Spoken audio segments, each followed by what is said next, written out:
전 계속 복음 시리즈 전할 때마다 너무 부담이 돼요. 저는 순교하기 싫거든요. 제 진심입니다. 순교하고 싶은 사람 있어요?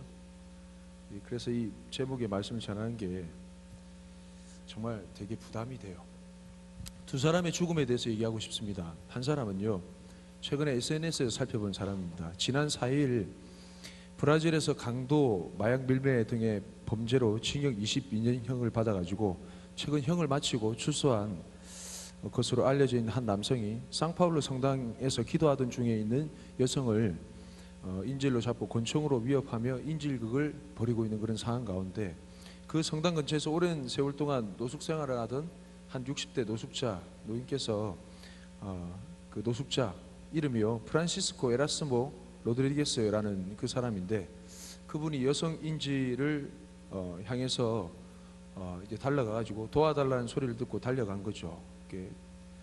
총기를 든 인질범에게 달려 들어가서 그 사이에 인질은 무사히 탈출할 수 있었고, 인질범은 즉각 노숙자에게 총을 쐈고, 총소리에 놀란 브라질 경찰들은 인질범에게 총격을 가해가지고 여러 방의 총을 맞은 인질범은 그 자리에서 즉사했고, 한참을 멍하니 벽에 기대서 서 있었던 그 노숙자가 인질범이 이제 다 죽어가고 쓰러져 있는 모습을 보고 확인한 뒤에 같이 쓰러져서 그 자리에서 죽었다는 그런 기사가 보도된 바가 있습니다.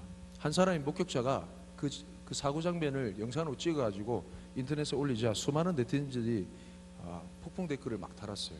그러면서 이 사람을 정말 그냥 이렇게 이 사람의 죽음을 그냥 보내서는 안 된다 하면서 아무 가족도 없고 아는 사람이 없는 이 사람의 장례식을 좀 적법한 절차로 잘 치르자라는 그런 얘기들을 계속했다고 합니다.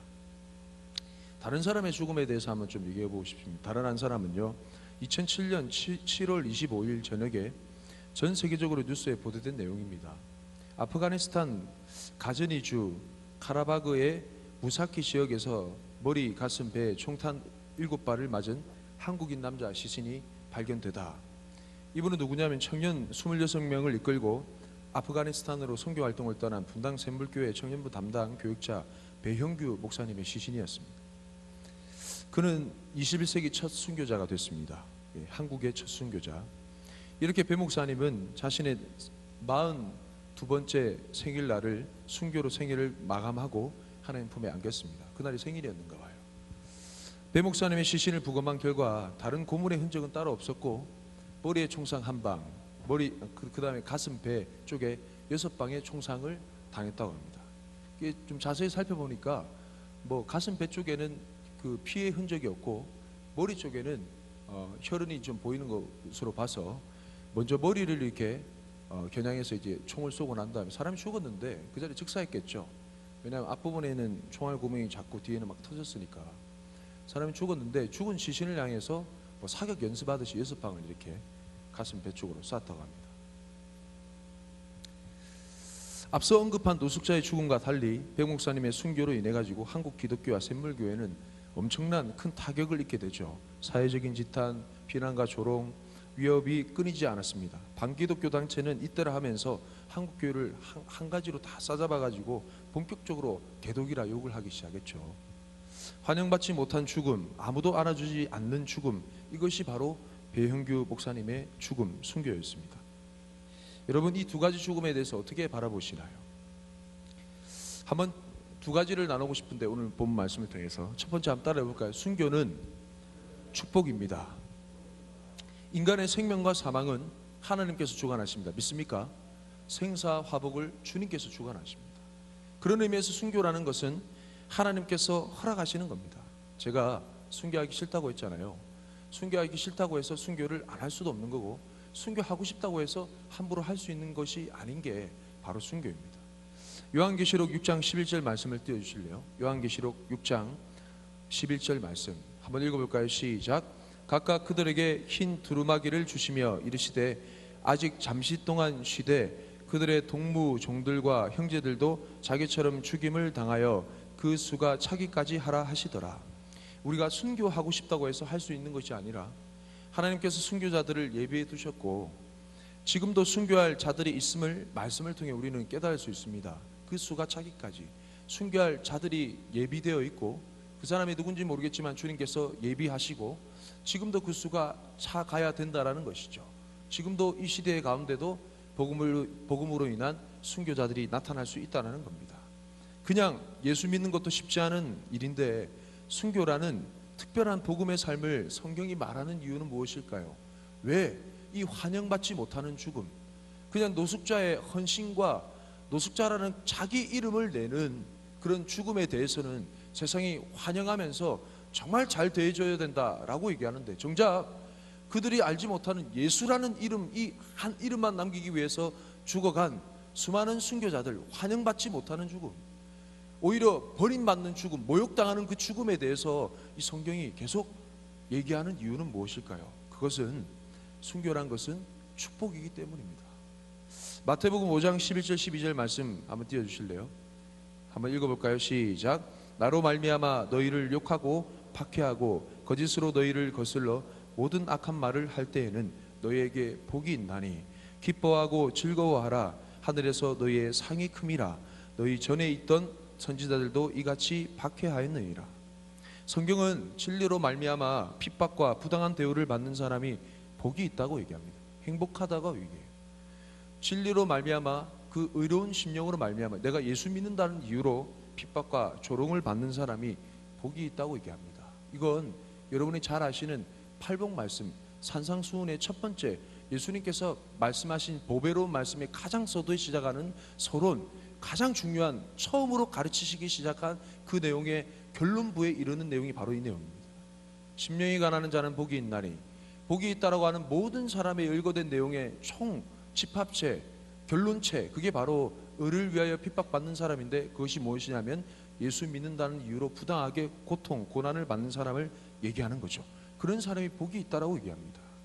그리고 그런 사람들에게 하늘의 상이 크다고 말합니다. 그런 의미에서 순교는 최고의 상급이 있는 최고의 축복입니다. 믿습니까? 대답을 잘 안 하시네. 내가 안 하더라도 그렇다 하고 동의합시다. 그렇습니까? 아멘. 할렐루야. 순교의 사람은 하나님을 사랑하는 사람이며 권능이 가득한 사람이 거의 대부분입니다. 수많은 순교했던 사람들을 살펴볼 때요, 그런 사람들이 복음의 삶을 살 때 가진 핍박과 어려움을 겪게 됩니다. 오늘 본문에 나오는 스데반도 매 한 가지죠. 사도행전 6장 10절 말씀 한번 읽어볼까요? 사도행전 6장 10절 시작. 스데반이 지혜와 성령으로 말함을 그들이 능히 당하지 못하며. 스데반이 전한 복음의 권능이 나타나자 많은 사람이 치유되고 난리가 났어요. 이분은 교회 사도들의 말씀 사역을 위해서 특별히 따로 세워준 7사람, 저희가 집사라고 표현을 많이 하는데 제가 성경을 자세히 살펴보니까 집사라는 표현은 성경 단어에 없습니다. NIV 성경에도 없고요, 이 집사라는 단어는 헬라어 그 원어에도 살펴봐도 없습니다. 그냥 7사람이에요. 주님의 제자죠. 그 7사람 중에 한 사람이었어요. 정말 권능이 충만해서 가는 곳마다 주님의 능력을 행했다는 거죠. 사도들만 행한 것이 아니라 이 따로 세운 7사람들도 행했다는 겁니다. 근데 전하는 말씀이, 지혜와 성령으로 말하는 말씀이 정말 하나님의 지혜고 그들에게 없는 것들로 인해서 그들이 능히 당하지 못하자 그들이 시기하며 오히려 스데반을 누르려고 합니다. 11절에 그 이후에 11절 말씀에 보면 사람들이 이 스데반을 누리기 위해서 11절 말씀 이후의 말씀에 보면 사람들을 매수하고, 12절에는 백성의 지도자들의 마음을 충동시키고, 13절에는 거짓 증인들을 세워서 갖가지 방법을 동원해서 이 스데반을 위협하며 공격합니다. 그런데 참 놀라운 것은 그런 공격 앞에 의연한 스데반의 얼굴입니다. 사도행전 6장 15절 말씀을 한번 읽어볼까요? 시작. 공회 중에 앉은 사람들이 다 스데반을 주목하여 보니 그 얼굴에 천사의 얼굴과 같더라. 스데반의 얼굴이 천사의 얼굴과 같다라고 얘기해요. 어떤 얼굴인지는 상상이 가기 좀 힘들지만 해맑은 미소 그 이상의 것이 분명하다고 생각합니다. 뭐 인물이 잘나서가 아니라 이뻐서가 아니라 얼굴에 광채가 났겠죠. 천사의 얼굴과 같았다. 자신을 죽이려고 분노가 극에 달한 그 사람들이 주목하는 그 상황 가운데서 스데반은 천사의 얼굴과 같은 미소를 띠고 있었습니다. 이것보다 더한 축복이 또 어디 있을까요? 여러분, 이것은 단순한 평정심이 아닙니다. 내 마음을 지켜야지, 그런 게 아니에요. 하나님의 평강에 사로잡힘, 절대적인 사랑으로 붙들림이 아니고서는 설명할 수 없는 상태입니다. 그야말로 지금 죽어도 나는 여한이 없습니다 라는 그런 완전한 복음에 사로잡힌 그런 상태. 할렐루야. 이것보다 더한 축복이 있을까? 여러분, 이 세상에서 가장 행복한 사람이 누구일까요? 돈을 많이 가진 사람, 좋은 직장에 좋은 아내와 남편, 자녀들을 둔 사람. 천만의 말씀요, 그것은 금방 불어버리면 없어질 냄새와 같은 것입니다. 이 세상에서 가장 행복한 사람은 누구일까요? 그런 사람은 미운 사람이 없는 사람. 이해됩니까? 부러운 사람이 없는 사람. 그게 이 세상에서 가장 행복한 사람.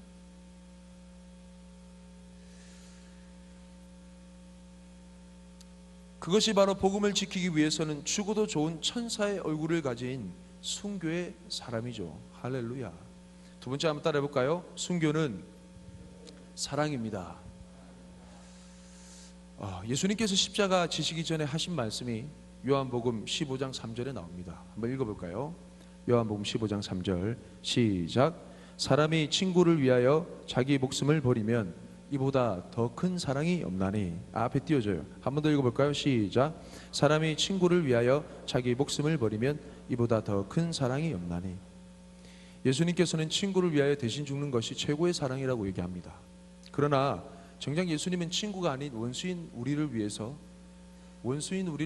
대신 죽으셨고, 원수인 우리를 친구 삼으셔서 너는 나의 친구다 부르시면서 십자가에서 대신 죽으셨습니다. 정말 십자가는 그런 의미에서 최고의 사랑이죠.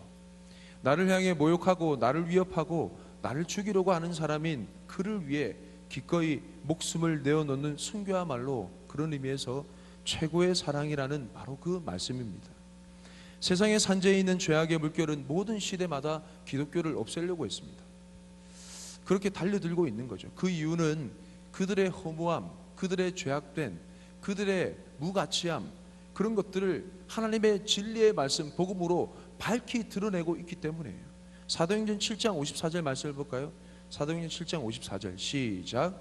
그들이 이 말을 듣고 마음에 찔려 그를 향하여 이를 갈거늘 스데반이 복음의 빛을 정말 그 어둠 속에 어둠과 같은 그들의 심령 가운데 과감하게 전하자 복음의 빛이 그들의 심령 가운데 임하니까 그들의 허상이 막 드러나는 거예요. 그들의 실체가 막 드러나는 거예요.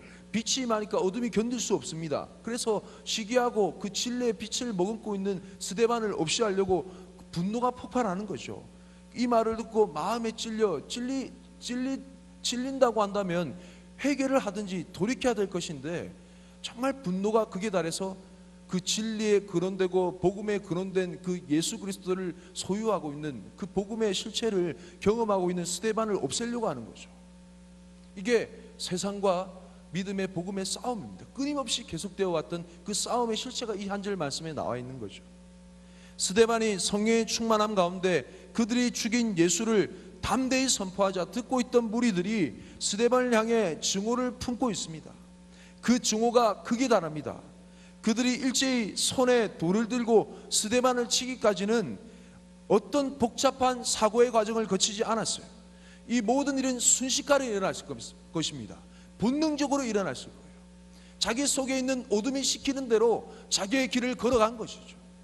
손에 든 돌을 마치 증오를 뿜어내듯이 스데반을 향해 과감하게 던졌을 것입니다. 스데반은 돌에 맞아 피를 흘리며 마지막까지 최고의 사랑을 선물합니다. 60절 말씀을 같이 한번 읽어볼까요? 60절 시작. 무릎을 꿇고 크게 불러 이르되 주여 이 죄를 그들에게 돌리지 마옵소서. 이 말을 하고 자니라. 여러분, 한번 질문해 보고 싶습니다. 세상에 대해 가장 큰 사랑을 보여야 할 때가 언제일까요? 좀 어려울까요? 질문이. 세상에 대해 가장 큰 사랑을 보여야 될 때가 언제일까요? 우리 기독교인이.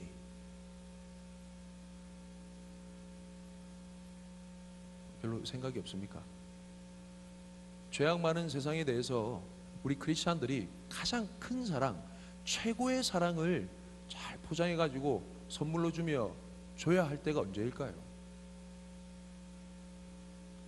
예? 세상이 뭐라고요? 죄를 지을 때? 잘 안 들려 미안합니다.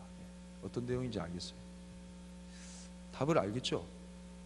세상에 대해서 가장 큰 사랑을 선물을 해야 할 때는 우리를 환영하고 우리를 기뻐하고 우리를 좋아할 때가 아닙니다. 우리에게 가장 큰 증오를 보일 때 우리는 가장 큰 사랑을 선물해 줘야 됩니다. 우리를 가장 싫어할 때, 우리를 향해서 돌을 던질 때 우리는 가장 최고의 사랑을 세상 가운데 선물해 줘야 됩니다. 그때가 언제입니까? 바로 지금입니다.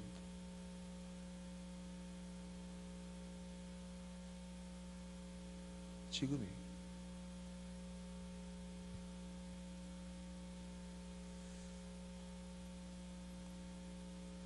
여러분, 순교가 언제 일어나느냐? 순교는 언제 일어날까요? 그런 의미에서 감당할 수 없는 큰 위협과 조롱과 협박, 모함, 죽이려고 하는 살인의 위협, 그것과 이해할 수 없는 큰 사랑이 충돌할 때 순교는 일어나는 겁니다. 참 아이러니하죠. 우리 속에 받았던 그 복음의 사랑이 언제 뜨겁게 불타오르는가?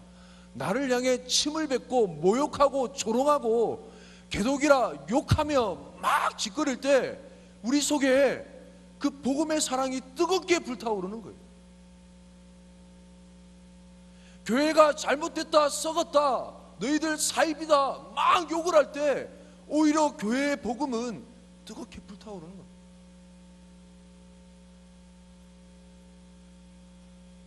그 뜨겁게 불타오르는 사랑이 또 언제 식어지느냐? 같이 손가락질하면서, 같이 대항하면서 내가 뭐 잘못했는데 라고 할 때 팍 식어져 버려요. 김이 새버린. 제가 전하는 말씀이 이해가 됩니까? 언제 큰 사랑을 보여줘야 되는가? 2007년 4월 18일 선교편지라서 나라의 그 명칭이 생략돼서 이니셜로 표현하겠습니다. T국의 동남부 말라트야라는 조그만 도시에서 독일 선교사 1명과 현지인 2명, 총 3명의 그리스도인들이 과격 이슬람 청년들에 의해 죽임을 당하는 살인 사건이 발생했습니다. 3명의 그리스도인들은 당시 기독교 서점을 운영하며 그 지역에 성경을 보급하고 있었는데 그 도시의 과격 무슬림 청년들에 의해 사무실에 감금당한 채 여러 시간 동안 예수를 부인할 것을 강요당했으며 심한 고문을 당하다가 결국은 살해당했습니다. 끔찍한 사건이 발생한 거죠.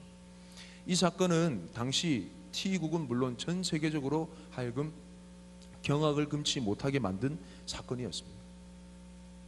그러나 당시 우리를 더 놀라게 한 것은 그 사건 이후에 살해당한 독일 선교사의 아내인 수잔나를 통해 T국의 한 TV 방송과의 인터뷰에서 선포되었던 그리스도의 복음이었습니다. TV를 통해 전 국민들에게 전한 그녀의 메시지는 이런 것이었습니다.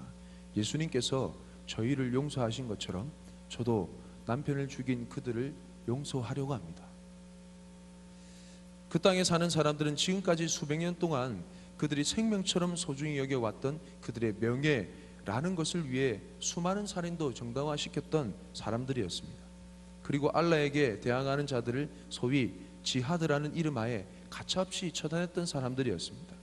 그러나 이날 자신의 인생에서 가장 소중한 남편을 잃어버린 수잔나 선교사의 입으로부터 흘러나온 그리스도가 보여준 용서의 메시지는 TV를 통해 지켜보던 T국의 모든 국민들에게 한순간에 예수 그리스도의 복음으로 전해진 것입니다. 이를 지켜보던 수많은 국민들은 적지 않은 충격을 받았을 것입니다. 그들은 그리스도와 그분께서 나누어 주신 복음에 대해 다시 한번 깊이 생각했을 것이며 어쩌면 자신의 신앙과는 다른 기독교의 용서의 복음을 듣고 심각한 혼란에 빠졌을 것입니다. 세상이 우리 그리스도인들에게 최종적으로 요구하는 게 있습니다. 목숨을 내놔라, 목 내놔라. 네, 그리스도인들은 끝까지 안 죽으려고 바둥바둥 애를 쓰죠. 그렇죠?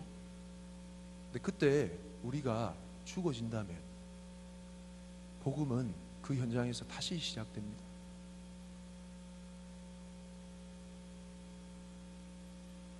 누가 주와 함께 십자가의 길을 걸어가겠습니까?